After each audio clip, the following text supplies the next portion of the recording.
It's time for Unpopular Opinion on Kickoff on talkSPORT. I have the advantage of knowing what Darren's about to say, right? But I'm going to tell you something, Darren, before you start, because this will back you up. I'm on the official site of the England football team, right? Right. And it's got the squad. Mm-hmm. Ezri Konsa, Rico Lewis and Cole Palmer. There they are. They haven't even got a picture of them because things are moving so fast. You think these games coming up for England, having already qualified for the upcoming festivities in Germany, they need to say to the old guard, have a rest, lads? I think so. Absolutely, yes. I think that there is nothing to be gained by seeing the first 11 play in either of the fixtures coming up. We need to see if some of the younger players who are knocking on the door to get an opportunity can actually come in and impress. I think I do accept that at some level we are going to need some of the senior players so that you can see how they interact with those players, and clearly you do need a Harry Kane as a leader in amongst them. But if I was one of the big clubs, I would be saying to England, you don't need us. You know, we need these players. Sorry, you don't need those players. We do, because we have objectives that we have to go for, and you've already secured your objective, which is qualification for the European Championship.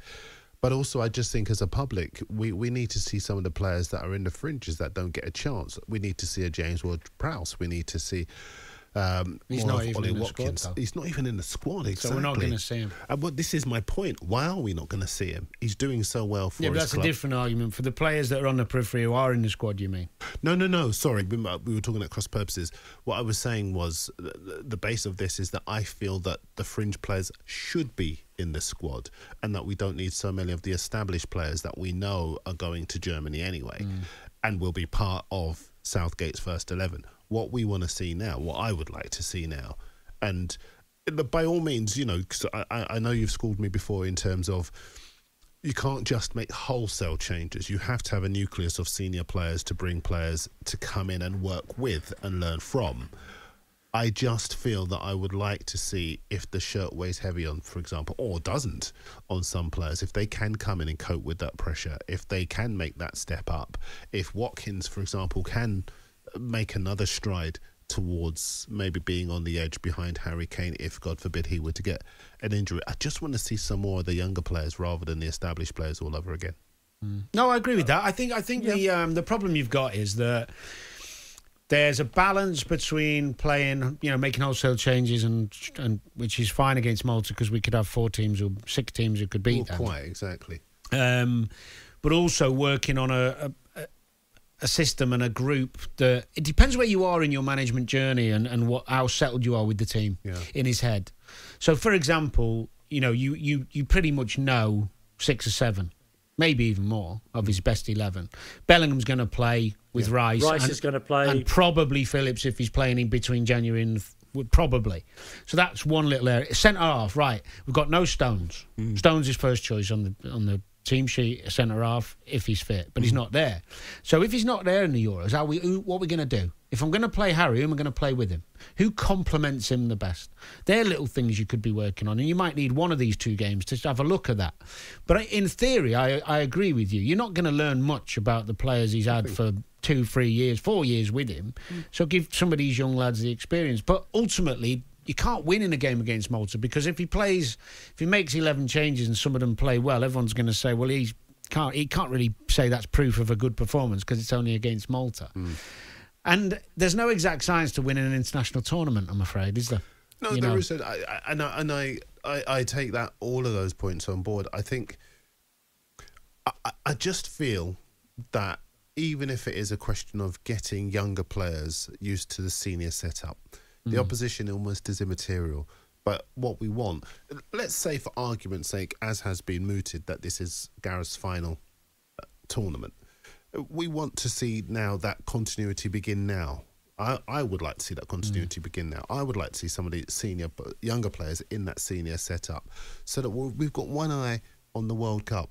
you know, and some of those players have got a feeling and a flavour for it. Well, it would be a great opportunity to give Declan Rice a rest. Yeah, he plays more than, you know, don't even... if you could ask him, you could say, do you want to come along?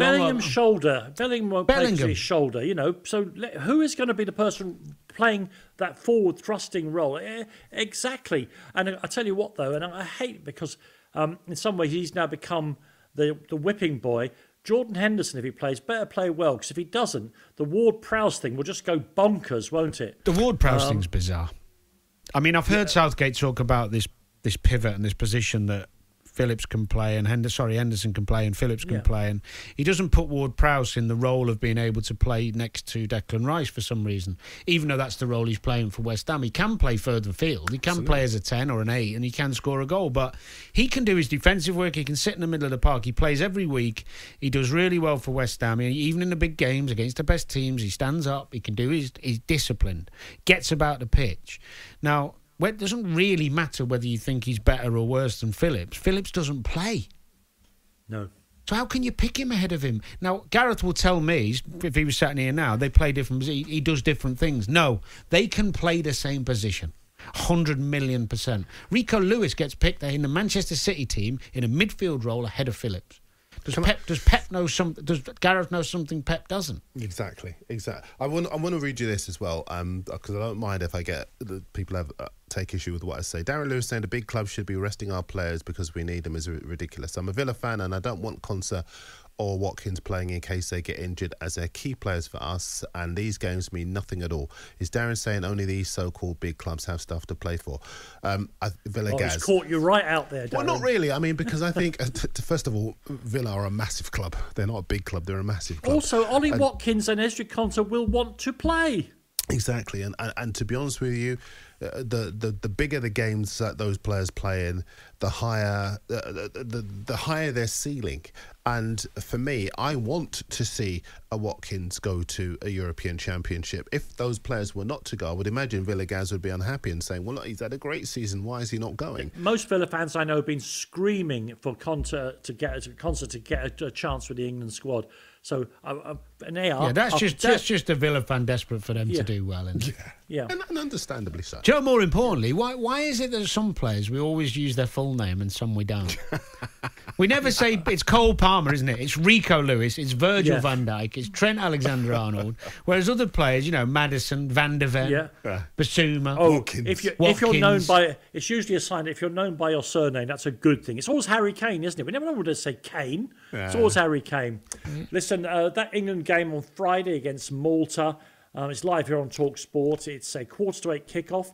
I say on Friday, presented by Adrian Durham, and your commentary from Jim Proudfoot and the former England defender Stuart Pearce, another one who wants to play every single game. On AM, on DAB, via the talkSPORT app and on your smart speaker. talkSPORT.